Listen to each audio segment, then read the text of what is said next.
बच्चों, कैसे हैं आप सब। आई होप सभी बच्चे बहुत अच्छे से क्लासेस को अटेंड कर रहे होंगे और आपकी पढ़ाई बहुत अच्छे से चल रही होगी। तो चलिए बच्चों, इसी क्रम में हम सभी इंग्लिश ग्रामर के 20 क्वेश्चंस को अटेम्प्ट करेंगे और आज हम लोगों का क्लास नंबर 5 होगा। अपने पहले प्रश्न की तरफ चलते हैं, जो आपका वन वर्ड सब्स्टिट्यूशन है।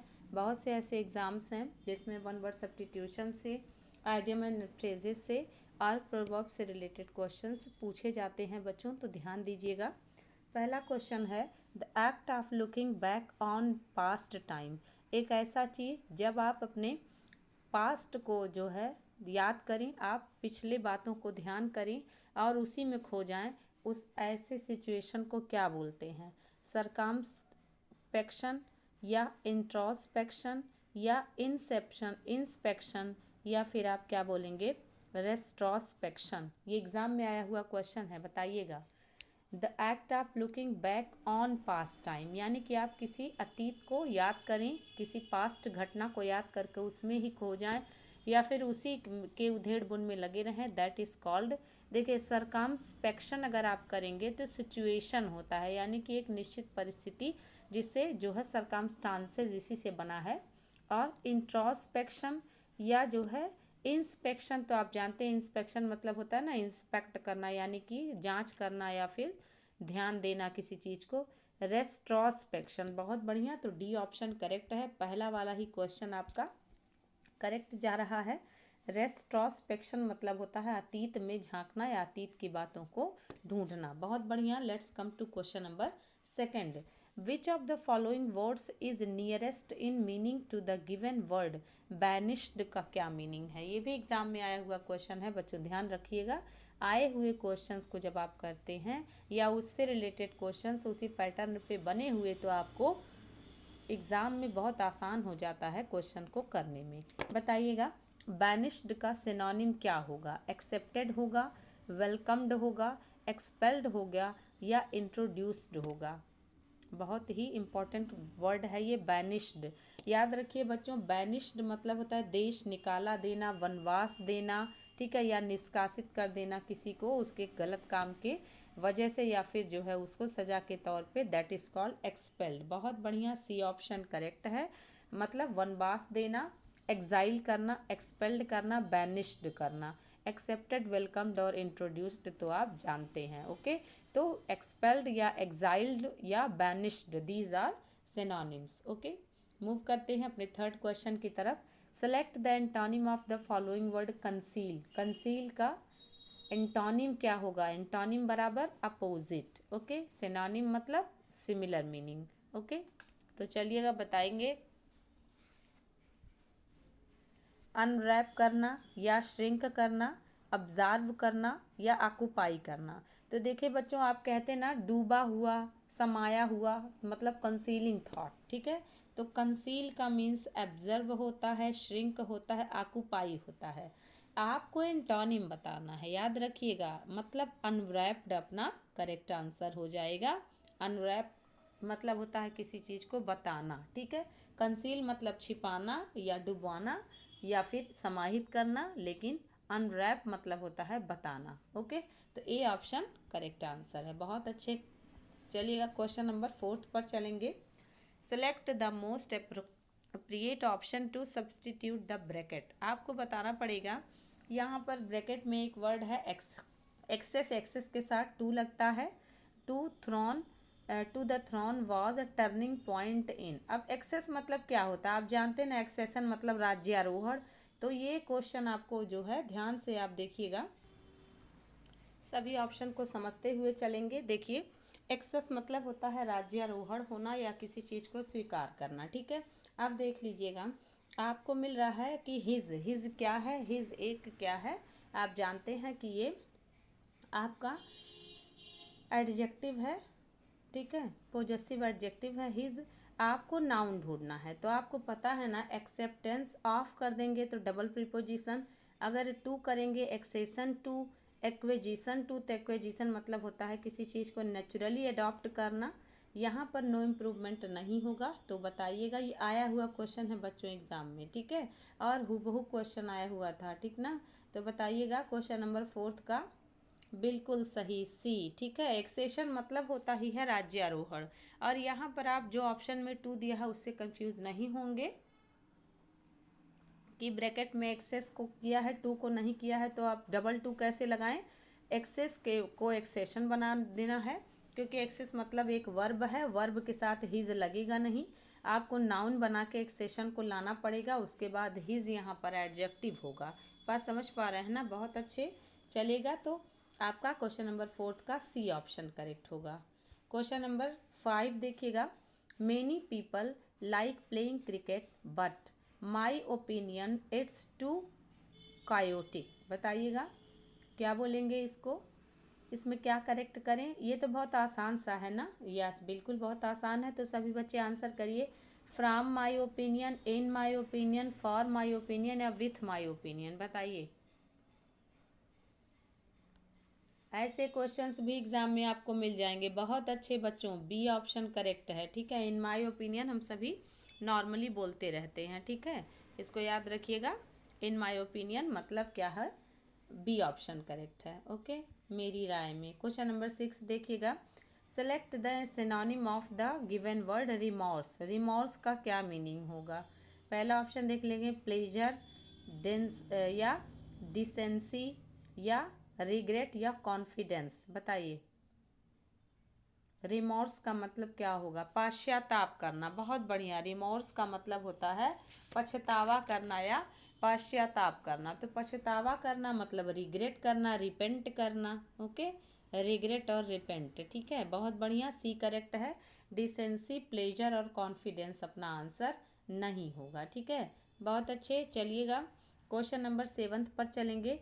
Select the antonym of the given word suppress. Suppress means क्या होता है, बताइएगा। डीमोटिवेट करना या दबाना। ठीक है, बहुत बढ़िया। डी मोटिवेट करना या दबाना। ठीक है, तो जस्ट अपोजिट क्या होना चाहिए, डिस्करेज करना का अपोजिट इनकरेज करना। क्यों, क्योंकि ऑप्शन में एंटोनिम पूछा है। ठीक है, बहुत बढ़िया। सप्रेस मतलब होता है ना दबाना, सप्रेशन मतलब दबाव। ओके, तो इसका मतलब डिप्रेस करना किसी को, डीमोटिवेट करना। ठीक है, या डिस्करेज करना। जस्ट अपोजिट आप क्या करेंगे, आपको अपोजिट ढूंढना है, एंटोनिम। ओके, इनकरेज होगा। अरेस्ट, कॉन्क्वेर ये सिनोनिम है, और क्वियर मतलब विचित्र होता है, जो अपना आंसर नहीं होगा। क्वेश्चन नंबर 7 का, बहुत अच्छे बच्चों, क्वेश्चन नंबर 7 का ए करेक्ट है, सबका सही है। क्वेश्चन नंबर 8 देखेंगे। What are you looking upon in the dark. Dark, अब आपको क्या करना है, select the most appropriate option, substitute the bracket.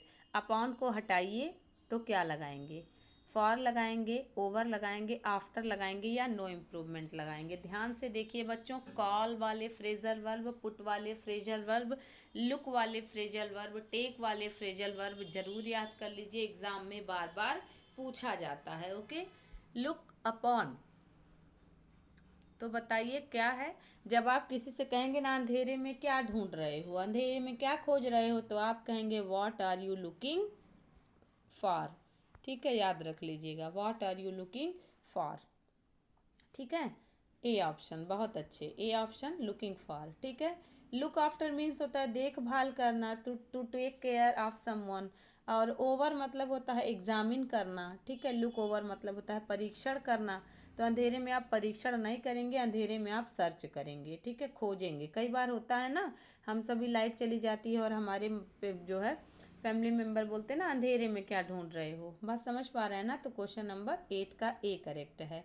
अब से आप सर्चिंग मत करिएगा, अब से आप लुकिंग फॉर यूज़ करिएगा, तब याद हो जाएगा। ओके, वर्ड को अगर आप अपने जीवन का हिस्सा बना लेते हैं तो वोकैब्स बहुत अच्छे से तैयार हो जाता है। क्वेश्चन नंबर 9 पर आएंगे बच्चों, देखिएगा। She really liked the fancy wine, delicious wine, eagerly wine या बोरिंग वाइन। बताइएगा, वह जो है सच में पसंद करती थी फैंसी वाइन यानी काल्पनिक मदिरा, वाइन मीन्स आप जानते हैं, और है डिलीशियस वाइन, एगरली वाइन या बोरिंग वाइन। तो बोरिंग वाइन वो क्यों पसंद करेगी, नहीं करेगी ना, इनकरेक्ट हो गया। फैंसी, डिलीशियस और एगरली में से कौन सा आंसर करेक्ट होगा, बहुत बढ़िया, डिलीशियस वाइन, ठीक है, बी ऑप्शन। ओके, वह स्वादिष्ट जो है वाइन को पसंद किया करती थी, वनस्पति पेय को पसंद करती थी। एगरली मतलब होता है उत्सुकता पूर्वक, ठीक है। यहाँ पर एगरली एडवर्ब की तरह आएगा, बट यहाँ पर अगर शी के लिए आता तब होता। यहाँ वाइन की एडजेक्टिव लानी है तो डिलीशियस वाइन आपको ढूंढना है। ओके, बहुत बढ़िया। क्वेश्चन नंबर 10 पर चलेंगे। Ritu want to get a drink of water, यह यहाँ पर क्या मतलब है? हर एग्जाम स्टार्टेड, बताइएगा। Ritu want to get a drink of water, her exam started. Ritu पानी पिलवाना चाहती थी कि पीना चाहती थी? क्वेश्चन नंबर 10 बताइएगा।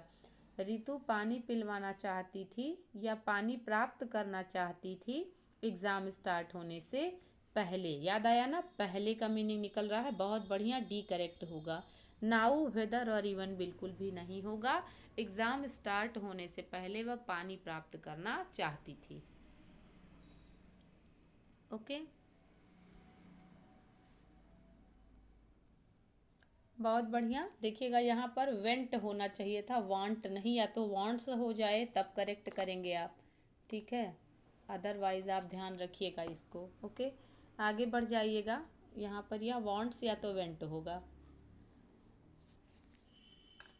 क्वेश्चन नंबर 11 देख लीजिएगा। He has come out with, क्या हो जाएगा? An unique proposal for his friends. इसमें आपको क्या जो है गलत वर्ड मिल रहा है? ही हैज़ कम आउट विथ में एरर है, या एन यूनिक प्रपोजल फॉर में एरर है, या हिज फ्रेंड्स में एरर है? एरर आपको कहाँ दिखा, बताइएगा। बहुत बढ़िया, यूनिक के पहले ए होना चाहिए। बहुत अच्छे बच्चों, ठीक है।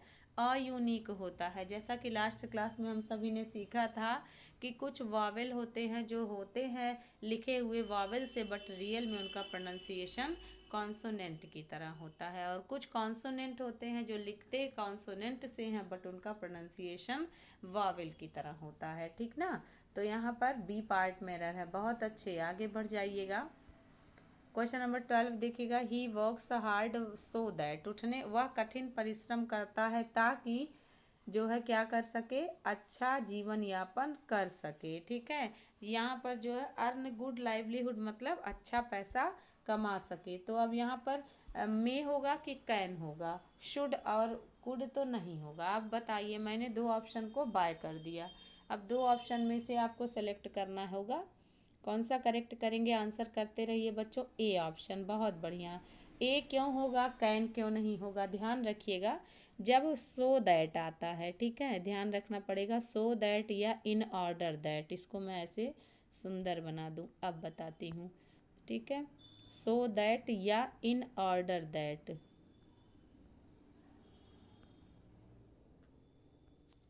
तो इनके साथ सब्जेक्ट आए तो प्रेजेंट में मे लगेगा, और पास्ट में इनके साथ माइट का प्रयोग करना पड़ेगा। याद आया ना? बिल्कुल याद आ गया।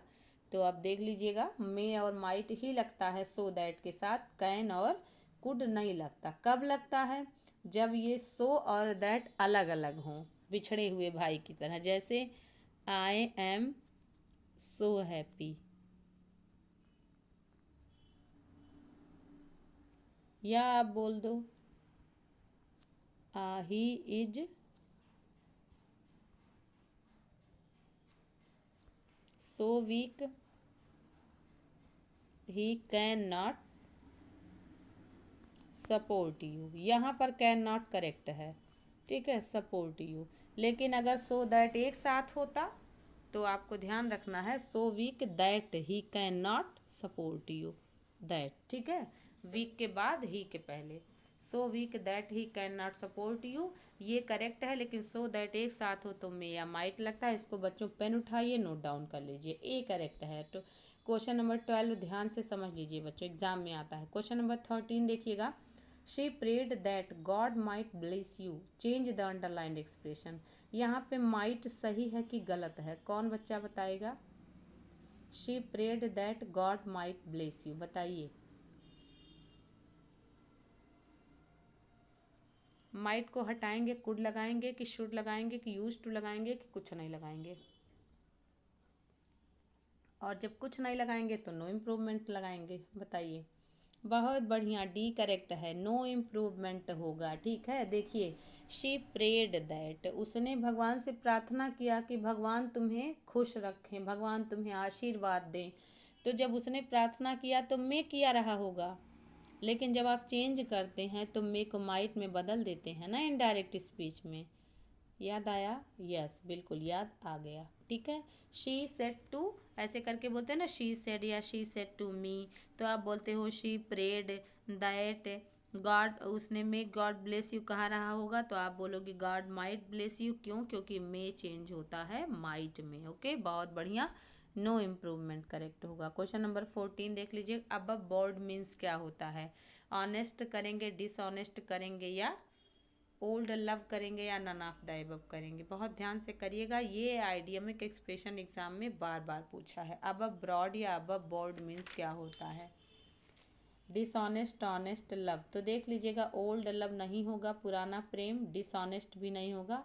अब ब्रॉड मतलब या अब बोर्ड मीन्स होता है ईमानदार। ठीक है, मतलब जो है मुझे फेयर वर्क पसंद है, तो आप बोलोगे आई लव फेयर वर्क। ठीक है, यानी कि फेयर एंड स्क्वायर, आप ना कि ऑनेस्ट, क्योंकि आइडियमिक एक्सप्रेशन में बातों को और सुंदर बनाया जाता है।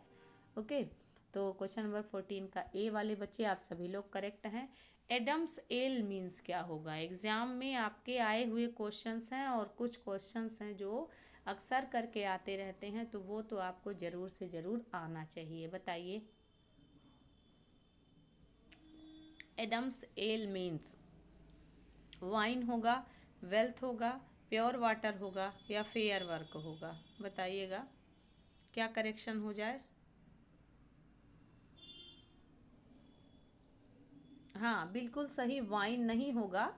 ठीक है, वेल्थ भी नहीं होगा, प्योर वाटर होगा। बहुत बढ़िया बच्चों, आप सभी लोग बहुत मेहनत कर रहे हैं। एडम्स एल मतलब आप याद रख लीजिएगा प्योर वाटर। बहुत बढ़िया। क्वेश्चन नंबर 16 देख लीजिएगा। You do a lot of experiments, question tag है। आपको बताया गया था ना कि जब स्टेटमेंट अफर्मेटिव में हो तो टैग आपका निगेटिव में बनेगा, और जब टैग निगेटिव में हो तो स्टेटमेंट आपका अफर्मेटिव में बनेगा। ठीक है, अब देखिएगा, you do a lot of experiments, तो डू यू लिखेंगे कि डोंट यू लिखेंगे कि वॉन्ट यू लिखेंगे कि आंट यू लिखेंगे? Don't you. बहुत बढ़िया, बी वाले बच्चे आप सभी लोग करेक्ट जा रहे हैं। ठीक है, you all are going correctly. बताइएगा क्वेश्चन नंबर 16 का बी। बहुत बढ़िया, डोंट यू। ठीक ना। Let's come to question number 17। The students requested the school management to conduct uh, आप बताइएगा pro exam mock test, post exam mock test, multi exam mock test, या pre exam mock test? तो क्या करेंगे? Exam pro होता है कि exam post होता है? तो आप हमें ये बताइए, मल्टी एग्ज़ाम भी नहीं होता और प्रो एग्ज़ाम भी नहीं होता, तो पोस्ट एग्ज़ाम और प्री एग्ज़ाम में आप कौन सा करेक्ट करेंगे? सफिक्स और प्रीफिक्स वाले क्वेश्चंस बहुत आते हैं बच्चों, इसको भी नोट करते रहिए। बताइएगा। यस, बहुत अच्छे। आप ये बताइए, मॉक टेस्ट आप कब करते हो? एग्ज़ाम ख़त्म होने के बाद कि एग्ज़ाम ख़त्म होने से पहले? पहले करते हैं ना, तो प्री एग्ज़ाम। ठीक है, पोस्ट एग्ज़ाम भी नहीं होगा। क्या है? द स्टूडेंट्स रिक्वेस्टेड, कि बच्चों ने विनती की, किससे? स्कूल मैनेजमेंट से, कि मॉक टेस्ट कंडक्ट कराएं, तो एग्ज़ाम शुरू होने से पहले, ना कि बाद में। ठीक है, ध्यान रखिएगा। ओके, डी करेक्ट है। क्वेश्चन नंबर 18 पर आ जाएंगे। इफ़, अब देखिए, is low, they will conceal the class, क्या लो हो? Enrolling is low, enrolled is low, enrolled is low, या इनरोलमेंट इज लो? इसको बताइएगा, कौन सा करेक्शन करेंगे आप? ध्यान कर लीजिएगा। देखिए, आपको क्या बताना है? सब्जेक्ट बताना हो, सब्जेक्ट पे नाउन आता है तो इनरोलमेंट करेक्ट होगा। इनरोलमेंट की करेक्ट स्पेलिंग होगी INROLLMENT।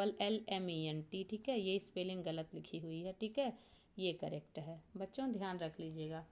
इनरोलमेंट इज़ लो, यानी कि बच्चों का इनरोलमेंट यानी कि क्या हो जाएगा? दाखिला लेना धीमा है तो एग्ज़ाम वे क्लास कैंसिल कर देंगे। बहुत बढ़िया। क्वेश्चन नंबर 19 पर आ जाइएगा। Might you have orange juice, shall you have orange juice, या will you have orange juice, या should you have orange juice. आपको याद है ना, या तो कुड का यूज़ करते हैं पोलाइट रिक्वेस्ट में, ठीक है, या तो उड का यूज़ करते हैं, याद है ना। तो जब ना कुड है ऑप्शन में ना उड है, तब कहाँ जाएंगे आप, या तो मे का यूज़ करते हैं, तो मे भी ऑप्शन में नहीं है और अपने को ऑप्शन के अनुसार ही चलना है। कौन सा करेंगे बच्चों, विल यू। बहुत बढ़िया, बहुत ही बेहतरीन जवाब आपका। क्वेश्चन नंबर 19 का C, will you have orange juice. Orange juice पियेंगे क्या, ऐसे आप पूछते हैं ना, तो उड ना हो, कुड ना हो, ऑप्शन में मे ना हो, तो आप क्या करेंगे, विल का प्रयोग करेंगे। क्वेश्चन नंबर 20 देख लीजिएगा। My house is as big as yours, yours. बताइए, लिखने का तरीका बताइए क्या होगा। My house is as big as your, या my house is as big as yours. बहुत अच्छा है और इम्पॉर्टेंट है, डिग्री से रिलेटेड है, बताइएगा। योर्स बिल्कुल सही, बहुत अच्छे, ए ऑप्शन करेक्ट होगा, ठीक है। देखिए योर नहीं होगा, जब योर हाउस करेंगे तब योर होगा। हाउस तो लिखा ही नहीं है, तो अपने को पोजेसिव प्रोनाउन पे जाना है, ना कि पोजेसिव एडजेक्टिव पे। ओके, तो क्वेश्चन नंबर 20 का ए करेक्ट होगा। ध्यान दीजिएगा बच्चों, पोजेसिव एडजेक्टिव नाउन के साथ आता है, तो जब हाउस होता तो नाउन होता, हाउस नहीं है तो हम सभी एडजेक्टिव को नहीं ढूंढेंगे, हम सभी प्रोनाउन का ही प्रयोग करके काम कर लेंगे। ओके, तो क्वेश्चन नंबर 20 का ए, ठीक है, क्वेश्चन नंबर 20 का ए। बहुत ही बेहतरीन आपका जवाब रहा, सराहनीय कार्य है आप सभी का, बहुत बढ़िया बच्चों। ऐसे ही क्लास को अच्छे से एंजॉय करिए, आंसर देते रहिए और सेशन को शेयर कर दिया करें, लाइक कर दें। मिलते हैं नेक्स्ट क्लास में। Thank you so much, thanks a lot.